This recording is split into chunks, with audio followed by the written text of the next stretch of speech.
Hi అండి, అందరికీ నమస్కారం. మన శ్రీదేవి గిరిధర్ ఛానల్కి మీ అందరికీ స్వాగతం. విజేత నవల వింటున్నామండి. రచన శ్రీమతి ఎద్దనపూడి సులోచనారాణి గారు. మన వీడియోస్ కనుక మీకు నచ్చినట్లయితే తప్పకుండా లైక్ చేయడం మాత్రం మర్చిపోవద్దండి. వీడియో చూసిన వెంటనే లైక్ చేయండి, ఇంకొంతమందికి రీచ్ అయ్యే అవకాశం ఉంటుంది. అలాగే మన వీడియోస్ని షేర్ చేసి సబ్స్క్రైబ్ చేసుకోండి. ఇక ఆలస్యం చేయకుండా మనం కథలోకి వెళ్ళిపోదాం.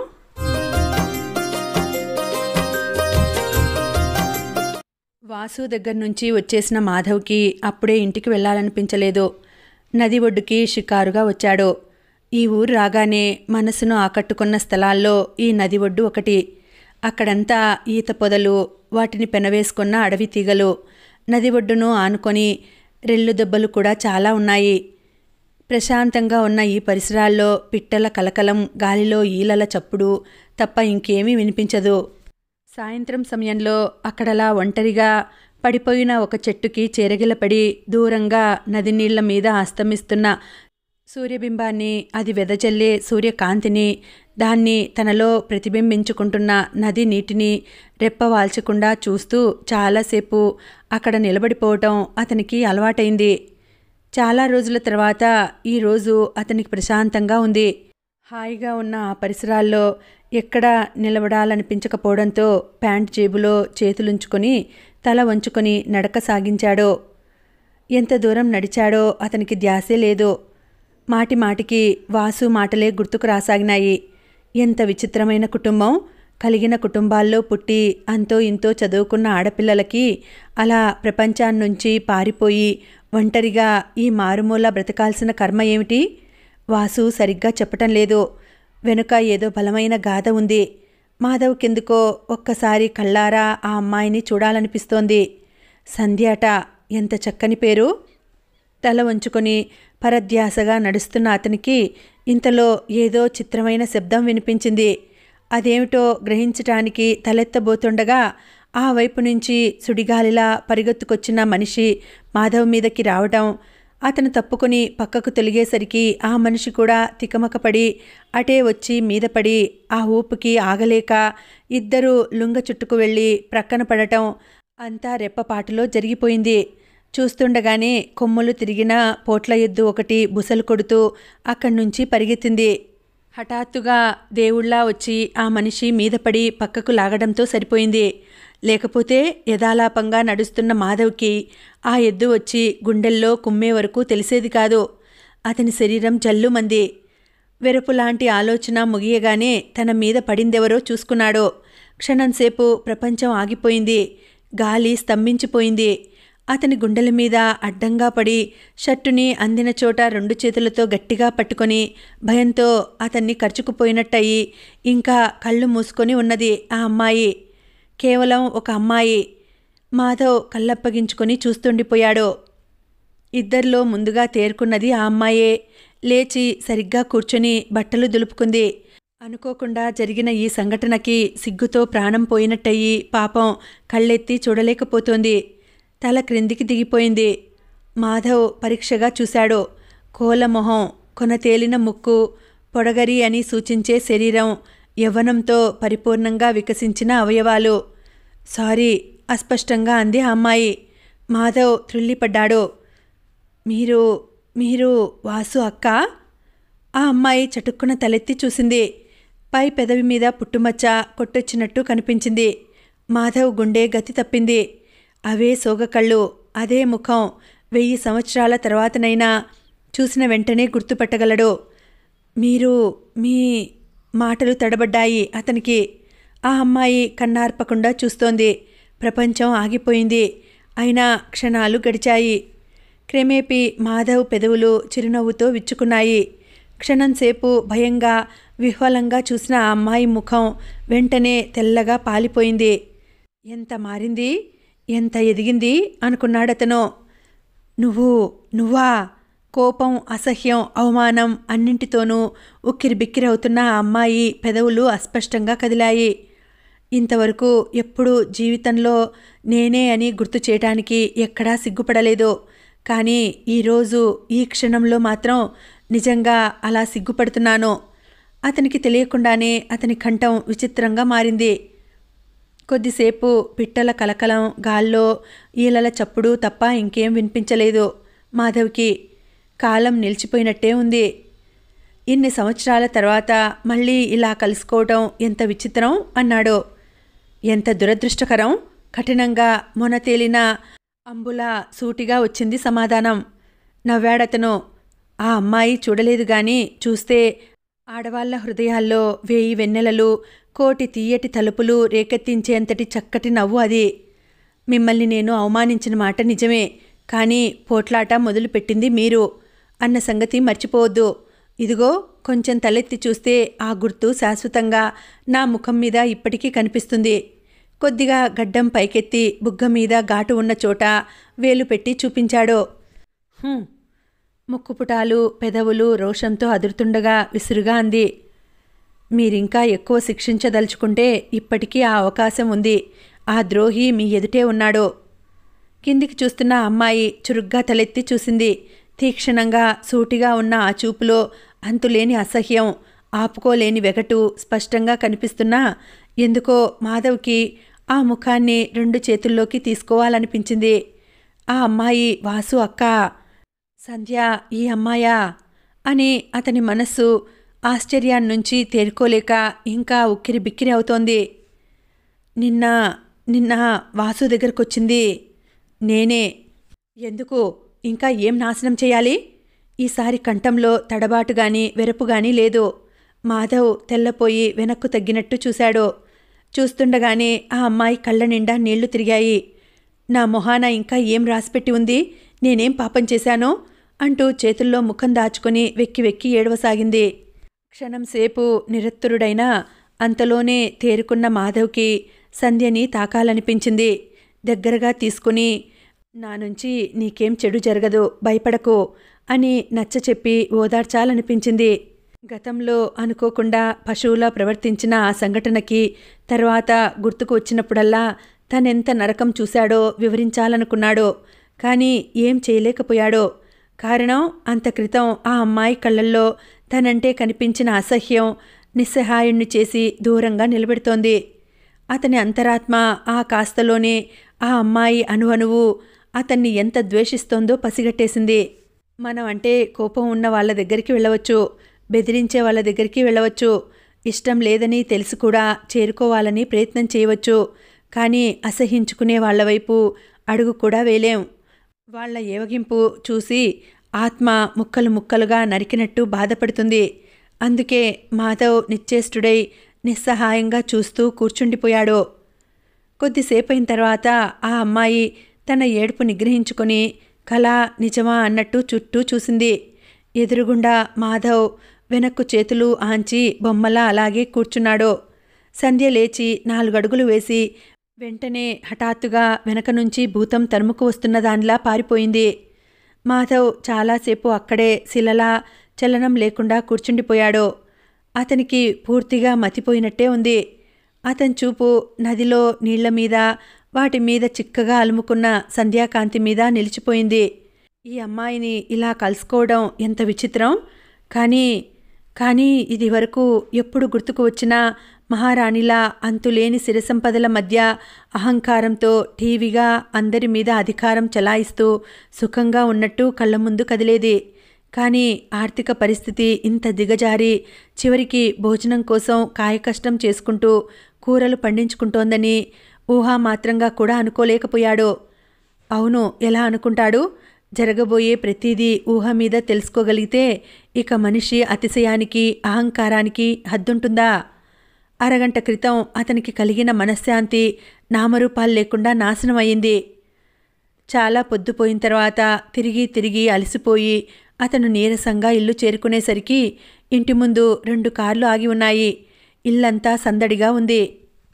మెట్లెక్కి వరండాలోకి వస్తున్న మాధవ్ దగ్గరికి జ్యోతి పరిగెత్తుకుంటూ ఎదురు వచ్చి, దొంగ, నువ్వు చెప్పకపోతే మేం కనుక్కోలేమని కదూ, చూడు ఎలా పట్టేశామో అంది నవ్వుతూ. జ్యోతి వేసుకున్న బట్టలు, ఉల్లిపొరలా ఉన్న చీరలోని జాకెట్లోంచి బాడీ కనిపించేంత పల్చగా ఉన్నాయి. జ్యోతి ఒంటరిగా రాలేదు. వెంట పిక్నిక్ పేరుతో 10 మందిని వేసుకువచ్చింది. వాళ్ళందరి నవ్వులతో, కేరింతతో ఇల్లంతా మారుమ్రోగిపోతోంది. దొరగారింటికి 2 కార్ల నిండా చుట్టాలు వచ్చారని, వాళ్లలో చాలామంది ఆడవాళ్ళని, వాళ్ళు చాలా ఫ్యాషన్గా ఉన్నారని, మగవాళ్లతో సమానంగా కూర్చుని కబుర్లు చెప్తున్నారని ఆ రాత్రికి రాత్రే ఊరంతా ప్రాకిపోయింది.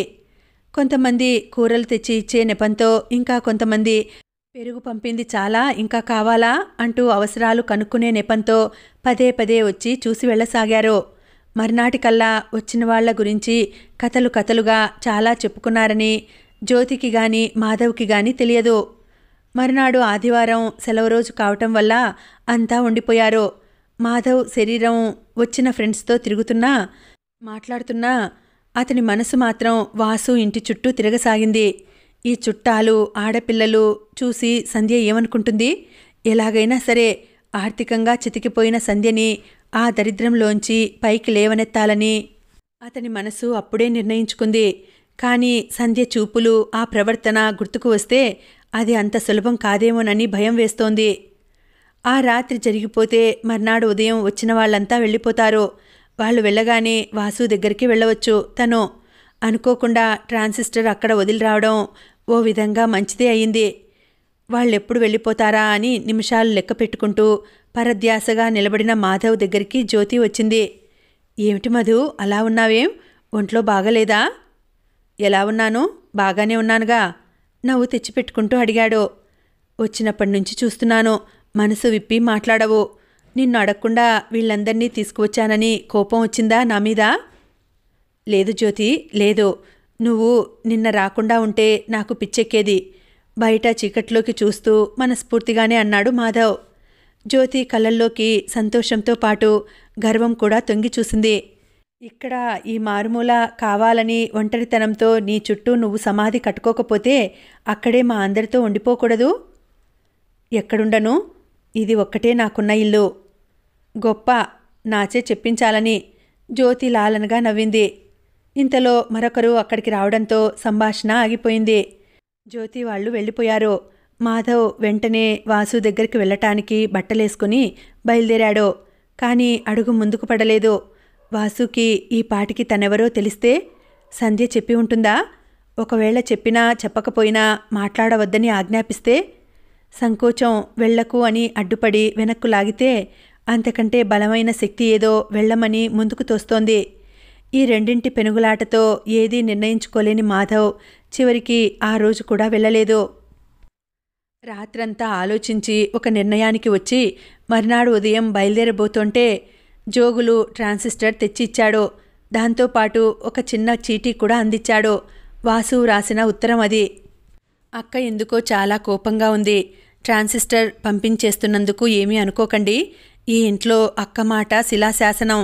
నేను దురదృష్టవంతుడిని, లేచి నడవలేని నిర్భాగ్యుడిని. లేకపోతే స్వయంగా వచ్చి కృతజ్ఞతలు చెప్పి ఇచ్చేవాడిని. నాకు మీరంటే చాలా ఇష్టం, అది మర్చిపోకండి.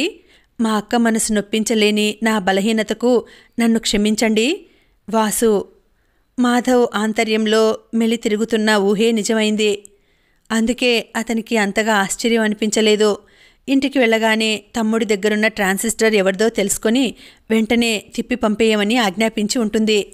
ఆ సమయంలో వాసు ముఖం ఎలా ఉంటుందో తేలిగ్గా ఊహించుకోవచ్చు. కానీ మనసులో మొన్నట్నుంచి సంధ్యని మరొక్కసారి దగ్గరగా చూడాలనే కోరికను కాదనలేకపోతున్నాడు. కానీ కోరిక తీరే మార్గం లేదు. సంధ్య ట్రాన్సిస్టర్ తిప్పి పంపి టపీమని ఆ ఇంటి తలుపులు వేసేసింది. ఈ నిరాశ అనే గాఢాంధకారంలో వాసు మినుకు మినుకుమంటూ వెలిగి ఆరిపోతున్నాడు. వాసుకి తనంటే ఇష్టం ఏర్పడింది, అందుకు సందేహం లేదు. మాధవ్ దృష్టి నాకు మీరంటే చాలా ఇష్టం, అది మర్చిపోకండి అన్న వాక్యాల మీద మరోసారి నిలిచింది. తను ప్రయత్నం చేసి చూస్తే వాసుని కలుసుకోవడం ఏమంత కష్టం కాకపోవచ్చు. అందుకే ధైర్యం చేసి ట్రాన్సిస్టర్ తీసుకొని తనే స్వంతంగా వెళ్ళాడు. మంచం మీద మూతి ముడుచుకొని కూర్చున్న వాసు ముఖం మాధవ్ని చూడగానే చాటంత అయింది. చప్పున లేవబోతూ, మీరెంత మంచివారు, ఇక ఈ జన్మలో మళ్ళీ మిమ్మల్ని చూడనని అనుకున్నాను అన్నాడు వికసించిన ముఖంతో. వాసు, ట్రాన్సిస్టర్ పంపివేయటానికి కారణమేమిటో నేను తెలుసుకోవచ్చా? వాసు ముఖం వాడిపోయింది. నాకు తెలియదు. అక్క అలా పరాయి వాళ్ల దగ్గర నుంచి ఏమీ తీసుకోకూడదు, పంపివేయ్ అంది. పుడుతూనే అంతా ఆప్తులవుతారా? వాసు మౌనం వహించాడు. చెప్పు వాసు, నేను అపరిచితుడిననేనా లేక ఇంకేమైనా కారణం ఉందా? సంధ్య వాసుకు కారణం ఏం చెప్పిందో తెలుసుకోవడానికి అతని మనసు ఆత్రపడుతోంది. నాకు తెలియదు, ఒకళ్ళ నుంచి తీసుకోకూడదు అంది, అంతే. నేను తీసుకోను. అది నిజమే వాసు, ఒకళ్ళ నుంచి అయాచితంగా ఏమీ తీసుకోకూడదు అన్న మీ అక్క అభిప్రాయాన్ని నేను అర్థం చేసుకోగలను, గుర్తించి గౌరవిస్తాను కూడా. కానీ అది అందరి విషయంలోనూ చెల్లదు. నీ నుంచి నేనేదైనా ఆశిస్తూ స్వలాభాపేక్షతో ఇస్తే నువ్వు తీసుకోకూడదు. కానీ నాకలాంటి ఉద్దేశమే లేదు. కేవలం నిన్ను చూసి జాలిపడి ఇచ్చాను. నాకు లేని ఉద్దేశాలు అంటగడితే చాలా బాధనిపించింది. అది చెప్పి వెళ్ళటానికే వచ్చాను. వస్తాను. మాధవ్ వెళ్ళటానికి 2 అడుగులు వేయగానే వాసు వంగి చప్పున చెయ్యి జాచి అతని చెయ్యి గట్టిగా పట్టుకుని, ఆగండి, నా మాట వినండి అన్నాడు ఆత్రంగా. జరిగింది చాలే వాసు, నేనింకా పొరపాటుగా కూడా ఈ ఇంటి ఛాయలకి రాను. నాకిప్పుడు అర్థమైంది. నేను ఈ నెపంతో మీ ఇంటికి 10 సార్లు వస్తానని మీ అక్క భయంలా ఉంది. అతను మాట్లాడే ప్రతి మాట వాసు లేత మనసు మీద ఎలాంటి ముద్ర వేస్తుందో అతను గమనించకపోలేదు. ప్లీజ్, మీరు నా మాట వినాలి దీనంగా పిలిచాడు. మాధవ్ వెనక్కు తిరిగి ఏమిటన్నట్టు చూశాడో. వాసు కళ్ళల్లో తడి కనిపిస్తోంది. మా అక్కకి నచ్చినా నచ్చకపోయినా మీరు నాకు కావాలి. మనమిద్దరం స్నేహితులం, అవునా? మాధవ్ని చూస్తుంటే అతనికి పెద్ద పెన్నిది దొరికినట్టుంది. సంధ్య మొన్న వచ్చి కోపంతో ఎగిరిపడుతూ ట్రాన్సిస్టర్ తిప్పి పంపివేయమని ఆజ్ఞాపించినప్పుడే అతని మనసులో పెనుగులాట ప్రారంభమైంది. ఎడారిలో ఒయాసిస్లా ఈ పల్లెటూరులో ఈ నిరక్షర కుక్షుల మధ్య అతను దేవతామూర్తిలా దొరికాడు.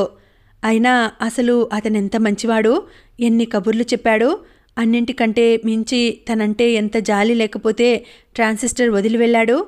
మాధవ్తో కూర్చుని మాట్లాడుతుంటే ఇంకో ప్రపంచంలో జీవిస్తున్నంత అద్భుతంగా ఉంటుంది. ఎలాంటి పరిస్థితుల్లోనూ చివరికి సంధ్యకి కోపం వచ్చినా సరే అతని స్నేహం వదులుకోకూడదని నిశ్చయించుకున్నాడు. అక్క మాట కాదంటున్నానేమోననే బాధ పీకినా వాసు మనసులో స్వార్థమే గెలుచుకున్నది. నా మూలంగా మీ ఇంట్లో అశాంతి ఏర్పడడం నాకిష్టం లేదు వాసు. ఈ మాటలు మాధవ్ మనస్ఫూర్తిగానే అన్నాడు. తను చేస్తున్న ఈ పని వల్ల సంధ్య బాధపడితే అది అసలే భరించలేడు. అక్కకి నేను నచ్చజెప్తా. అక్క భయం నాకు తెలుసు. మగవాళ్ళంతా దుర్మార్గులని, మోసగాళ్ళని అనుకుంటుంది. మగవాళ్లలో మీలాంటి మంచివాళ్లున్నారని అక్కకి తెలియదు. మీకెందుకు, మీరు వస్తూ పోతూ ఉండండి. తనంతట తానే మీ మంచితనం గ్రహించకపోతే నా పేరు వాసేగాదు దృఢంగా అన్నాడు. వాళ్ళు ఆ ఇల్లు అమ్మేస్తారట, ఒప్పుకున్నారు. మేనేజర్ పరిగెత్తుకుంటూ వచ్చి సంతోషంగా చెప్పాడు. ఏ ఇల్లు? నిర్లక్ష్యంగా అడిగాడు మాధవ్, చూస్తున్న పేపర్ మీద నుంచి దృష్టిని కదల్చకుండా. ఏ ఇల్లు? మనం ఇన్ని రోజులు దేనికోసం ప్రయత్నం చేస్తున్నాం? ఆశ్చర్యంగా చూశాడు మేనేజర్. పెంకుటిల్లు సంగతేనా? అవును సార్, నాకు ఉదయం కబురు చేశారు. మన ఇష్టం వచ్చినంత ధర ఇచ్చి తీసుకోమన్నారు అన్నాడు మేనేజర్ ఆనందంగా. అది నేను కొనదలుచుకోలేదు. ఆ ప్రయత్నం విరమించుకున్నాను. నిజంగా? నిజంగానే. తర్వాత నీతో నిన్ననే చెప్పాలనుకున్నాను. నీకిక్కడ పని పూర్తయినట్టుంది. నువ్వింక హైదరాబాద్కి వెళ్ళిపోవచ్చు అన్నాడు నిదానంగా, ఖచ్చితమైన స్వరంతో పేపర్ మడుస్తూ. సార్, కానీ ఆ ఇల్లు చెప్పానుగా. మాధవ్ అక్కడ్నుంచి లోపలికి వెళ్ళిపోయాడు. మేనేజర్ నోరు తెరిచి చూస్తుండిపోయాడు. ఏదైనా అంటే ఎలాంటి పరిస్థితుల్లోనూ వెనుకాడని మనిషి మాధవ్. కానీ ఈ విషయంలో ఇంత ప్రయత్నం చేసి తర్వాత ఎందుకు కాదంటున్నాడో అతనికి బుర్ర పగలగొట్టుకున్నా అర్థం కాలేదు. వాసుతో మాధవ్ పరిచయం దినదినాభివృద్ధి చెందసాగింది. అతనితో తన బంధాన్ని గట్టిగా ముడివేసుకుంటే గాని సంధ్యని చేరుకోలేడు. అందుకే ఎన్ని ప్రయత్నాలు చేయాలో అన్నీ చేస్తున్నాడు. వాసు ఇప్పుడు మాధవ్ రావటం ఏ కారణం చేతనైనా 1/2 నిమిషం ఆలస్యమైతే ఆగలేడు. ఎందుకు రాలేదు, ఏమైంది అని అంటూ విలవిల్లలాడిపోతాడు. అతని మనసంతా మాధవ్ రూపంతోనూ మాటలతోనూ నిండిపోయింది. వీటన్నింటి మధ్య అతన్ని వేధిస్తున్న బాధ కూడా ఒకటి లేకపోలేదు. అది ఎంతకాలం గడిచినా, ఎన్ని విధాలా తను తర్కించి నచ్చచెప్పాలని చూసినా సంధ్యకి మాధవ్ మంచితనం మీద నమ్మకం ఏర్పడటం లేదు. అతని పేరు వింటే చాలు సంధ్య కళ్ళల్లో అసహ్యం కనిపిస్తుంది. కంఠం కరుకుగా మారుతుంది. రాను రాను వాసుకు అక్కగారి తెలివితేటల మీద నమ్మకం సడలిపోయింది. మనుషుల్లో మంచివాళ్ళని గుర్తించలేకపోయిన తర్వాత ఎంత చదువుకుంటే ఏం లాభం? ఎన్ని తెలివితేటలుండి ఏం ప్రయోజనం? మాధవ్ వాసు కోసమని ఇచ్చే వస్తువుల సంఖ్య నానాటికి పెరిగిపోసాగింది. మొదట్లో చాక్లెట్లు, బిస్కెట్లు, పుస్తకాలు మాత్రమే ఉండేవి. అవి రాను హార్లిక్స్, కాఫీ పొడి, పంచదార, బ్రెడ్, పళ్ళు అయి ఇప్పుడు చాలా ఉంటున్నాయి. సంధ్య వీటిల్లో వేటిని తాకదని, విషంలా చూస్తుందని స్వయంగా వాసుకి కూడా ఆ సంగతి తెలియదు. మొదట్లో ముభావంగా ఉండే ఆయాకి కూడా క్రమేపీ మాధవ్ అంటే అభిమానం ఏర్పడసాగింది. ఇప్పుడిప్పుడు మనసు విప్పి మాట్లాడుతోంది. వాసుతో పాటు కాఫీ అది ఇస్తోంది. అన్ని రోజుల నుంచి ఇంటికి వస్తున్నా ఒక్కసారి సంధ్య వైపు చూడటం కానీ, అసలు మాట్లాడాలని ప్రయత్నం కానీ చెయ్యని మాధవ్ వ్యక్తిత్వం, ఆ పెద్ద మనిషి తరహా ఆవిడకి నచ్చింది. ఆనందంగా కూడా అనిపించింది. కానీ అతని హృదయం అంతా సంధ్య రూపమే నిండి ఉందని, సంధ్య మూలంగానే ఈ ఇంటికి వస్తున్నాడని, కానీ అది జాగ్రత్తగా మనసులో మారుమూల దాచేసుకున్నాడని ఊహించలేదు. ఓ రోజు మాధవ్ కూర్చుని ఉండగా ఆకాశం, వెన్నెల ఈ ప్రసంగం వచ్చింది. వాసు నిట్టూర్పు విడుస్తూ, అబ్బా, బయట గాలి తగిలి అనంతమైన ఆకాశాన్ని చూసి ఎన్ని యుగాలైందో, ఇక జన్మలో చూస్తాననే ఆశ కూడా లేదు. ఈ బ్రతికిలా ఈ గదిలో ఈ మంచం మీద తెల్లవారాల్సిందే కాబోలు. ఒక్కోసారి ఈ బలవంతపు బ్రతుకు ఎంత నరకం అనిపిస్తుందో అన్నాడు బాధగా. మాధవ్ మనసులో చిత్రమైన ఊహ కలిగింది. అది పైకి వెంటనే చెప్పేశాడు. వాసు, వెనక్కు జారగిలబడి కూర్చోగలవు కదూ? వాసు కూర్చోగలను అన్నట్టు చూశాడు. నేను ఈసారి హైదరాబాద్ వెళ్ళినప్పుడు చక్రాల బండికి ఆర్డర్ ఇచ్చి వస్తాను. అది తీసుకొచ్చి నిన్నందులో కూర్చోబెట్టి అలా సాయంత్రం వేళల్లో నది ఒడ్డుకి తీసుకుని వెళ్ళొచ్చు అని చెప్పాడు. వాసు కళ్ళు ఆనందంతో, ఆపుకోలేని కోరికతో మెరిశాయి. వెంటనే కృతజ్ఞతలతో నిండా నీళ్లు నిండాయి. మాధవ్ చేతిని లాక్కొని అందులో ముఖం దాచుకుంటూ, నిజంగా మీరెంత మంచివారు, నాకు మళ్ళీ బ్రతుకు మీద అంతులేని ఆపేక్షని పుట్టిస్తున్నారో అన్నాడు. మాధవ్ నిశ్శబ్దంగా వాసు జుట్టు నిమురుతూ ఉండిపోయాడు. మొదట్లో సంధ్యని చేరుకోవాలనే కాంక్షతో వాసుని ఆధారంగా తీసుకున్న మాట నిజమే. కానీ రోజులు గడుస్తున్న కొద్దీ, ఇద్దరి మధ్య పరిచయం అభివృద్ధి చెందిన కొద్దీ వాసు తనంతట తాను ప్రత్యేకంగా అతని మనసులో చోటు చేసుకోసాగాడు. జీవితం పట్ల ఎంతో అనురాగం, ఎన్నో ఆశలున్న ఈ కుంటి పిల్లవాడి మీద అతనికి దయాభిమానాలు నిండుగా కలగడం ప్రారంభించాయి. మర్నాడు ఊరు వెళ్లబోయే ముందు బట్టలేసుకుని వాసుతో చెప్పి వెళ్ళటానికి వచ్చాడు. వాకిట్లోనే బిగ్గరగా మాటలు వినిపిస్తున్నాయి. మాధవ్ సందేహిస్తూ వరండాలోనే ఆగిపోయాడు. నేను కాని పనేం చేశాను? ఆయన ఎంత మంచివారు, అది నువ్వు గుర్తించకపోవడం నా దౌర్భాగ్యం. నా కోసం నన్ను చూసి జాలిపడి ఇదంతా చేస్తున్నారని చెప్తే వినిపించుకోవేం? అసలు నిన్ను గుర్తించి నీ చుట్టూ తిరగడం లేదని, నిన్ను ఆరాధించకుండా నిర్లక్ష్యంగా ఉంటున్నాడని నీకు కక్ష. వాసు ఏడుస్తూ బిగ్గరగా అరుస్తున్నాడు. నోర్మై, మాటలు మీరావంటే పళ్ళు రాల్గొడతాను, జాగ్రత్త, బుద్ధిలేని విధవా. నువ్వేం మాట్లాడుతున్నావో నీకు తెలుసా? కోపంగా అరిచింది సంధ్య. తెలిసే మాట్లాడుతున్నాను. అసలు ఆయనంటే నీకెందుకంత అసహ్యం? అది నీకనవసరం. అవసరం. అకారణంగా మంచివాళ్ళని అసహించుకోవడానికి నువ్వు సిగ్గుపడాలి. నోర్మోయ్.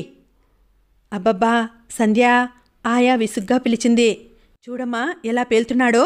ఇదివరకు ఎప్పుడైనా వాడిలా మాట్లాడా? నేనిప్పుడింత పరాయిదాన్ని అయిపోయానో.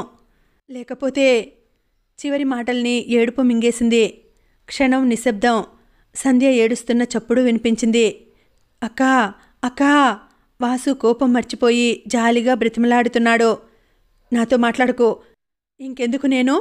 వెక్కిళ్ల మధ్య అస్పష్టంగా అంది. అక్కా, నువ్వలా అంటే నేను చచ్చిపోయినంత ఒట్టు. నాకు నువ్వు తప్ప ఎవరూ లేరు. పొరపాటైంది. ఇంకెప్పుడు అనని అని చెప్తున్నాగా.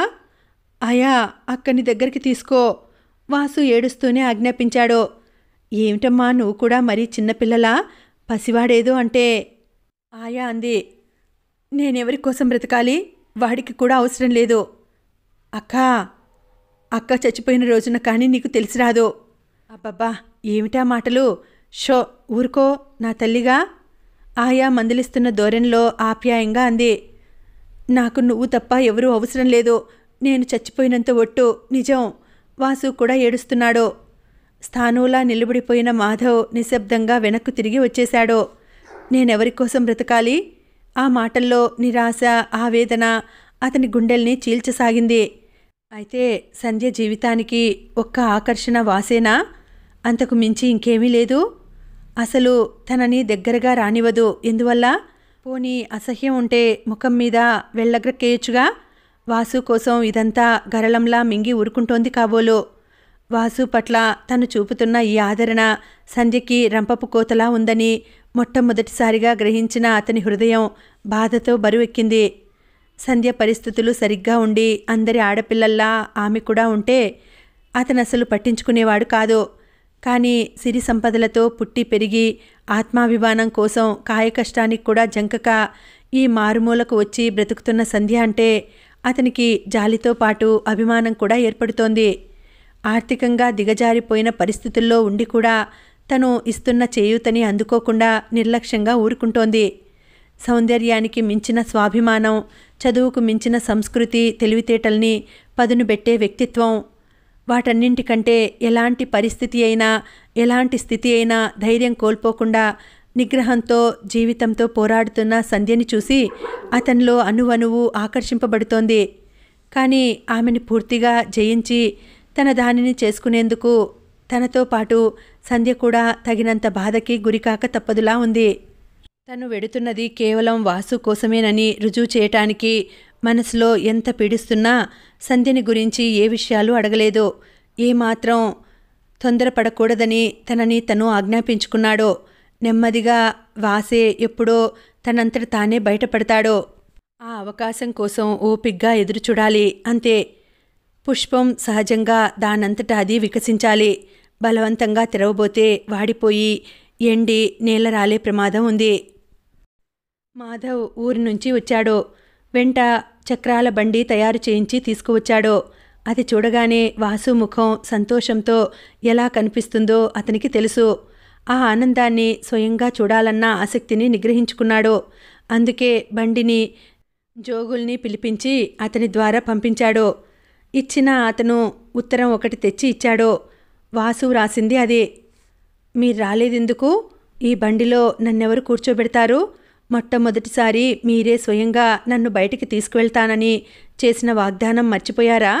మీరు తీసుకెళ్ళకపోతే నాకసలు ఈ బండి వద్దు. తీసుకెళ్ళిపోండి. అక్క ప్రవర్తన మీరు పట్టించుకోవద్దు. క్రిందటిసారి కంటే కుదురుగా పొందిగ్గా ఉంది దస్తూరి.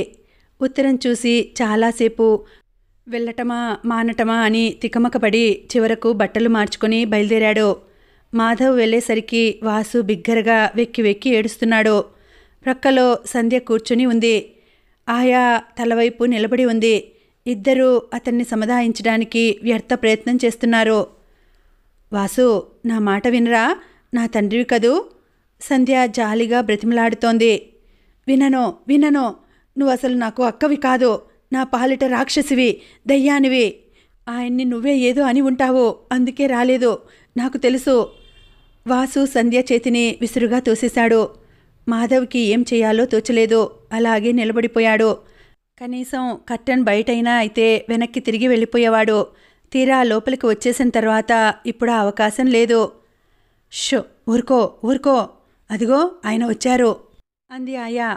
సంధ్య వెనక్కు తిరిగి మాధవ్ని చూడగానే లేచి నిలబడింది.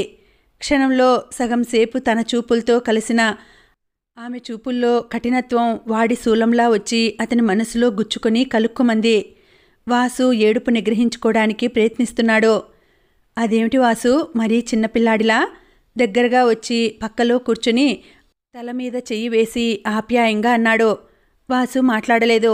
సమాధానంగా 2 చేతులు మాధవ్ మెడ చుట్టూ పెనవేసి దగ్గరగా లాక్కున్నాడు. చచా, ఏడుస్తారా ఈ మాత్రానికి? మగవాళ్ల పరువు తీసేస్తున్నావే. నాకు వీలుగాక రాలేదు, అంతే. ఆయా, వాసుకు తలదువ్వు, బయటికి తీసుకెడతాను అన్నాడు. కొద్దిసేపట్లో వాసు ఏడుపు మానేశాడు. ఆయా తల దువ్వి బట్టలు మార్పించింది. మాధవ్ జాగ్రత్తగా అతన్ని ఎత్తి బండిలో కూర్చోబెట్టాడు. చాలా రోజుల తర్వాత కదలటం వల్ల వాసు బాధతో కెవ్వుమన్నాడు. సంధ్య ఆదుర్దాగా పరిగెత్తుకొచ్చింది. ఏం భయం లేదు. చాలా రోజుల తర్వాత కదలటం వల్ల అలా అనిపిస్తుంది. కొద్దిసేపట్లో సర్దుకుంటుంది. వాసు ముఖాన పట్టిన చెమటను తన జేబు రుమాల్తో తుడుస్తూ అన్నాడు మాధవ్. ఇంకా ఉందండి, కథ కొనసాగుతుంది. మళ్ళీ వచ్చే వీడియోలో కలుసుకుంటాను. అంతవరకు సెలవు. నమస్తే.